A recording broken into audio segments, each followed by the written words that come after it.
Hey y'all, welcome to another Wiki trivia video, the series where I waddle over to the Smash Ultimate Wiki, go down to the trivia section, and just have a nice little chat about some of the things I thought were darn tootin' neat. And today's video will end the focus around the character roster, by starting with Min Min and finishing off with Sora.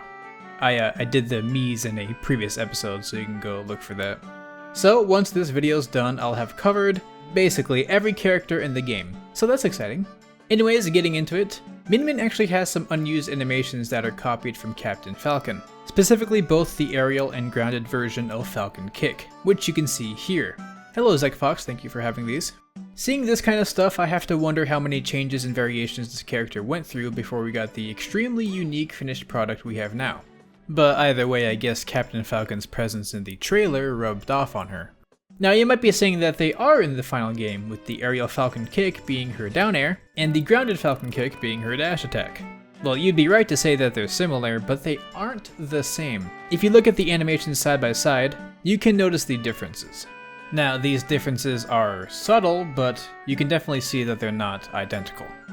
But are basically identical to Falcon Kick. I'm not very experienced in the field, but I feel like if Falcon Kick was used as a base for the finished product, then only the finished product would remain in the files, and these animations more closely resembling Falcon Kick would have just evolved into the moves we have now, rather than remaining as isolated unused animations. That's obviously just speculation though, it's really interesting to think of either way. Oh yeah, speaking of her dash attack, for another unused trivia thing, dash attack actually has an unused reflector property. This information being provided by Meshima. Obviously, this idea ended up in the game through the form of her up smash reflector. Now, whether or not they wanted her to have two reflector moves, or if they just started with the dash attack and decided later on to move it to the up smash, I can't really say for sure, though the latter sounds more likely, obviously. Especially when you consider that having a reflector on a dash attack is kinda broken, right? I mean, at least it would certainly suck on a character with as much oppressive range as Min Min. You know, having that kind of effective burst option is not really cool for someone who has also huge range. So it's nice to see that it's tacked onto her up smash instead. Speaking of being broken, let's move on to Steve. First, the wiki reminded me of how the initial reveal of Steve on October 1st, 2020 led to such a massive influx of activity on Twitter that it resulted in the website becoming unreachable for a while. And I still very vaguely remember this, though I don't think I really noticed in the first place that much, because I was still riding the high from his reveal, like I was super hyped. But yeah, Steve was so huge that he started destroying websites, only to go on and destroy the competitive Smash scene now, which, wow, I remember joking about how funny it would be if Steve was top tier when he first released, but it's kind of crazy how far that actually went. The wiki also provides another example of something so big happening that it kind of took down Twitter, just for perspective. That being the death of Michael Jackson on June 25th, 2009.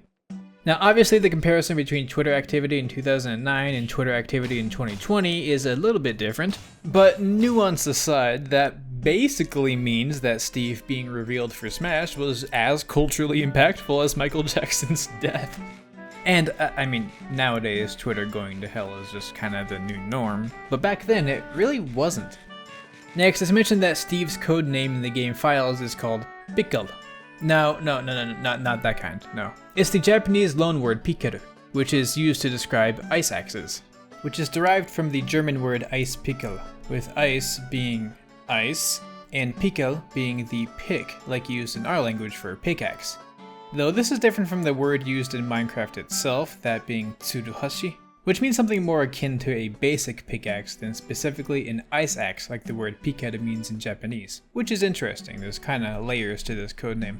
The wiki actually mentions all of the DLC characters' codenames, but this was the one that I liked the most because I think it's a neat little language tidbit and I like language. If you want to know more about the others, you can see them in the trivia sections yourself, it's right at the top usually. And lastly for Steve, the wiki mentions a lot of quirks about him that are direct references to Minecraft. And I'm pretty sure I mentioned all of these on the channel already, but I figure I could just blast through a handful of the more interesting ones just for those who aren't familiar. When he lands after falling roughly 70 units or more, you can hear a fall damage sound.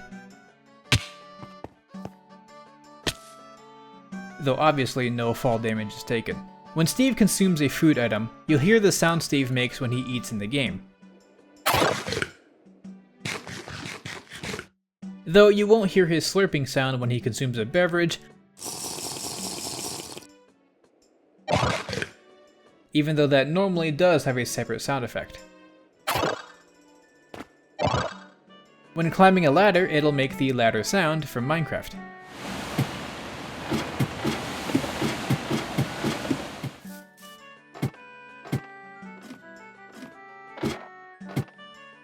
And when Steve's fishing rod enters a water surface, the water sound from Minecraft plays when he retracts it.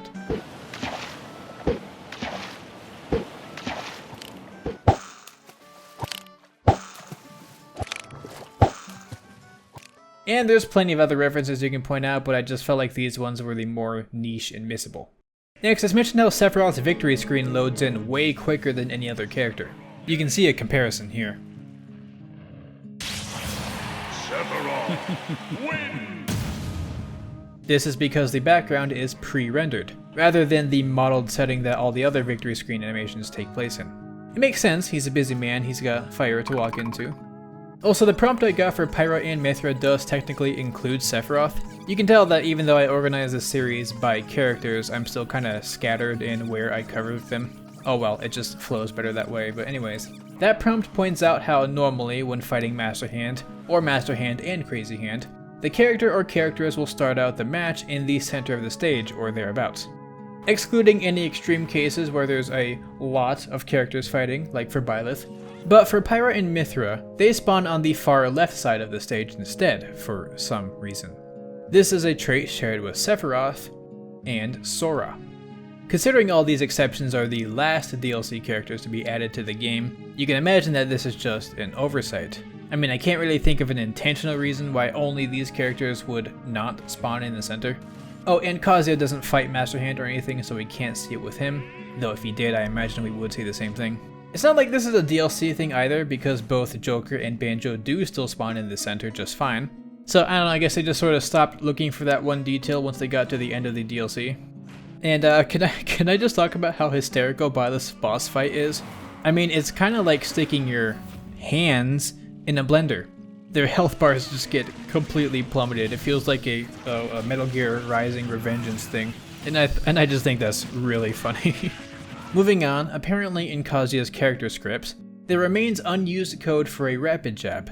Again, this is a case where it's hard to tell if they intended on having a rapid jab on top of everything else, or if they just changed the rapid jab to something else. In Kazuya's case, the 10-hit combo. To be clear, a rapid jab isn't just jabbing quickly when you hold down the button, but it's something you usually have to input after you hit the first few parts of the jab. At the very least, that's how rapid jabs typically work. Whereas with Kazuya's 10-hit combo, not only do you get the same results whether you hold down A or mash A, or regardless of if you even hit anyone, but it's also just way more diverse than your typical rapid jab would be, which makes me hesitant to call this a normal rapid jab, but it is similar enough to where I think it's likely that this is just how the rapid jab concept evolved, or whatever. I mean, I don't think you'd be very wrong to call this a DLC rapid jab. Next, in shocking fashion, it turns out that Kazuya's side taunt attack is the only attacking taunt that experiences the staling effect. This is of course opposed to Luigi's down taunt, Greninja's down taunt, and Snake's box taunts, all of which do not stale. I gotta say, thank goodness for this balancing decision. I cannot imagine how oppressive he would have been without it. Speaking of being without something, did you know that Kazuya doesn't actually have a spine? No, I mean that literally, just like, look at this. Well, the funny thing about this is that this implies Kazuya's animations were taken directly from Tekken 7, in at least a lot of the cases, since this excruciating looking back twist during Spinning Demon was present in Tekken 7 as well. I've covered a lot of things that show good attention to detail and faithfulness to the series' origins, but I think this probably takes the cake as one of the funniest examples of that. Not that this is an error or anything, the twist helps add impact to the animation, but I still just really like looking at this. It kind of reminds me of that one dude from Demon Slayer from the Entertainment District arc or something. Yeah, that's really funny. Next, similar to Steve, Kazuya has a handful of things listed off, and I wanted to go over a few of them. This is a list of traits that are exclusive to Kazuya. Now there's a lot about Kazuya that's unique, like a lot. He does cost extra money after all, but some of these I thought were worth pointing out, again for anyone who didn't know before. Kazuya is the only character who doesn't have the universal 3-framed jump squat, with his instead taking 7 frames. A really good way to visualize this is by using the screw attack, since the effect starts the frame you're considered airborne from a jump. Which, yes, does technically mean that Kazuya is slightly less effective with the screw attack compared to the rest of the cast. Again, another heavily needed nerf to his kit. Also, light tangent, but this is my first time realizing that items also had their hit effect changed to be the splashy sparks thing that's unique to Kazuya. I know it looks kind of fitting for screw attack here, but normally it's just like this. I guess this was the case for all items, and I just didn't know that before, which I think is really awesome. Though it doesn't seem to be the case for thrown items or projectiles, though I didn't really test too extensively on that. Also, Kazuya is the only character whose crowd cheer features an instrument, that being a drum.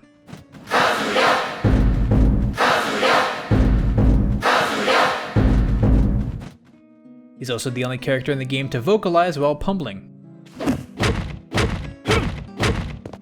And he's the only character in the game who doesn't have a victory theme. Kazuya Mishima wins.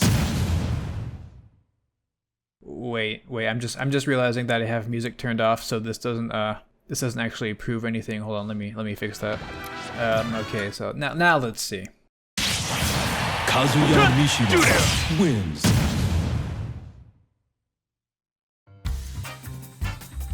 So yeah, that's pretty cool. And for the last character of this series, and the entire game, and of all time, probably maybe not, first it's mentioned how Sora's mouth is properly changed to sync to the new sounds between the Japanese trailer and the English trailer, where for the former, at this section, when he passes by the screen, his mouth is already open, to match the chuckle he gives, I guess. Whereas for English, he gives a smile before opening his mouth here. Not really much to add to that, I just think it's the sort of thing that's really interesting, that they'd even bothered making this type of change to the trailer. As much as I'm not into Kingdom Hearts, or Sora as a fighter, I do appreciate the love and passion that was put into all of this. Speaking of which, the wiki mentions some lore stuff that's referenced in Smash. I'm obviously not going to go in depth about explaining the background, as the thought of researching and explaining Kingdom Hearts lore gives me a migraine. But basically, apparently in the Kingdom Hearts series, the numbers 7 and 13 are very important for various things and symbolism and stuff. And that's kind of referenced in Smash in a few funny ways. For one, Sora was released on update number 13.0.0. This update was released 13 days after his reveal, and he includes 13 new spirits to the game, being 8 spirits from the series and 5 unique fighter spirits. Now, if you count Pyra and Mythra as separate characters, which I think is a slight stretch but it still kinda checks out, then that makes Sora the 7th fighter of Fighter Pass 2, and also the 13th DLC character overall. And for the Hollow Bastion stage, there are 7 different stained glass character portraits. Now, I'm pretty sure that you could wrangle up some more references to that kind of stuff, but this was the extent of which the wiki went over it, and is already a pretty entertaining amount. So if there's anything else referencing 7 or 13 for Sora, let me know down in the comments. And lastly for this video, when Sora holds an item, he changes his stance to look like his Valor form from Kingdom Hearts 2, which also changes some other animations like his slow walk and whatnot. And that is just super neat. So with all that, that's the entire roster of characters covered throughout 13 episodes of this. Oh, hey, there's that number 13 again. I'm going to be talking about the channel and my plans now, so if you're only here for trivia stuff, then that's essentially the end of the video. I appreciate you watching and getting this far. Otherwise, I'm really glad that this series is getting the type of attention that it is. Sometimes in this YouTube business it's easy to feel trapped under certain styles or series or something, but I guess once again this just helps prove to me that as long as I'm covering some form of Smash information, people will generally have a good time, which is refreshing. Now, if I could see the same results for any game I decide to cover, that would be icing on the cake, but, you know. Though I still intend to cover Tears of the Kingdom in some form when it comes out, as I've mentioned many times before, though I feel like I also don't want to hop into it frothing at the mouth, since I want to be able to take my time and enjoy the game on my first playthrough, rather than feeling like I have to take video notes or anything like that. So considering that, it'll probably be a while after the game's release until I start trying to upload content for it. From a strategic point of view, that is suboptimal, but given the long-standing success and intrigue surrounding Breath of the Wild, I don't think I have to rush into it. People are gonna stay interested in this game for probably ever, yeah. Also, this isn't really the end of the Wiki series by any means. There are loads of topics to cover in this format, but since the main focused approach of covering the entire roster is now done, I think I will take a little break from this series and go back to the random facts for a while, though we'll see how I'm feeling, you know. One thing I'm definitely gonna do is make a supercut of these 13 Wiki videos to collect the entire roster into one long video, which I think could be nice, and is another thing I've talked about before. You know, I'd cut out all the intros and outros from each video, and even make some edits here or there to either make certain facts more accurate or detailed, or just straight up get rid of some things. So that'll be a little project I do eventually. I think it could be a cool big video to have on the channel and under my catalog. Even if the individual videos already got a lot of views, I imagine there's a lot of people who didn't watch the entire series, or would maybe just want to see everything again, you know? So I hope a big project like that could be interesting and useful for certain people. But yeah, thanks a lot for supporting the mini-series. Not too much will really change going forward, but it does feel pretty satisfying to have fully covered the roster. I feel like I got to talk about a lot of very entertaining and interesting things, so thank you.